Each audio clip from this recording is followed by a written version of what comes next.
Hello, ഇന്നൊരു special day ആണ്. അതായത് ഗൈസ്, ഇന്നെൻ്റെ ബർത്ത്ഡേ ആണ്. എന്തായാലും നമുക്കിന്ന് ഓഫീസിൽ പോകാൻ വേണ്ടി റെഡി ആവാം. ഇത് ബർത്ത്ഡേ ആയിട്ട് ഞാൻ എനിക്ക് വേണ്ടി തന്നെ ഗിഫ്റ്റ് ചെയ്ത ഡ്രസ്സാണ്. ആദ്യം തന്നെ നമുക്ക് കുറച്ച് മോയ്സ്ചറൈസറും ക്രീമൊക്കെ ഇട്ട് കൊടുക്കാം. ഇന്ന് കുറച്ച് ക്രീം അധികം ആയിക്കോട്ടെ, കാരണം ബർത്ത്ഡേ അല്ലേ, ഞാൻ കുറച്ച് ലുക്ക് ആയിക്കോട്ടെ. ലിപ്സ്റ്റിക്ക് ഞാൻ നല്ലോണം ഇട്ട് കൊടുക്കുന്നുണ്ട്. പക്ഷേ ഓഫീസിൽ പോകുന്നതുകൊണ്ടും മീറ്റിംഗ് ഒക്കെ ഉള്ളതുകൊണ്ടും ഒരുപാടൊന്നും വേണ്ട, ചെറിയ രീതിയിലുള്ള മേക്കപ്പ് മതി, അതായത് ഒരു മിനിമൽ മേക്കപ്പ്. അങ്ങനെ ക്രീമും കാര്യങ്ങളൊക്കെ ഇട്ട് കഴിഞ്ഞ് ഞാൻ റെഡി ആയിട്ടുണ്ട്. ഇനി നമുക്ക് മുടിയൊക്കെ ഒന്ന് കെട്ടിക്കൊടുക്കാം. അങ്ങനെ മുടിയും കാര്യങ്ങളൊക്കെ കെട്ടിക്കൊടുത്തിട്ട് ഇതെൻ്റെ ഫൈനൽ ലുക്കാണ്. വലിയ കുഴപ്പമില്ല, അത്യാവശ്യം കൊള്ളാം. അങ്ങനെ ഓഫീസിൽ ചെന്നപ്പം അശ്വിൻ സാർ ഉണ്ടായിരുന്നു. അശ്വിൻ സാർ എന്നെ വിഷ് ചെയ്തു. ഇതെൻ്റെ ഗിഫ്റ്റഡ് വാച്ചാണ്. ഇതിൻ്റെ അൺബോക്സിങ് വീഡിയോ എടുക്കാനേ ഞാൻ മറന്നുപോയി. അങ്ങനെ നമ്മൾ അവിടെ ഇരുന്ന് കുറച്ച് വീഡിയോസൊക്കെ എടുത്തിട്ട് നേരെ ചായ കുടിക്കാൻ വേണ്ടി പോയി. അങ്ങനെ ചായ ഒക്കെ കുടിച്ച് കഴിഞ്ഞിട്ട് നമ്മൾ കുറച്ച് ഫോട്ടോസും വീഡിയോസൊക്കെ എടുത്തു.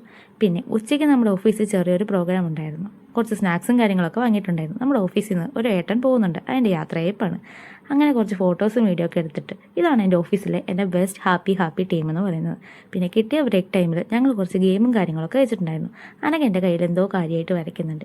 ഇന്ന് ഓഫീസിൽ എന്ത് നടന്നു എന്നുള്ള റിയാക്ഷൻ വീഡിയോ ആണ് ഈ കാണുന്നത്. പിന്നെ കേക്കും കാര്യങ്ങളൊക്കെ വന്നിട്ടുണ്ട്.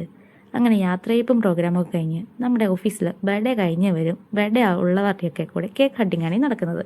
അങ്ങനെ എൻ്റെ ബർത്ത്ഡേക്ക് എല്ലാവരും എന്നെ വിഷ് ചെയ്യുന്നതും കേക്ക് കട്ട് ചെയ്യുന്നതൊക്കെ എനിക്ക് വളരെ ഹാപ്പി ആയിട്ടുള്ള കാര്യമാണ്.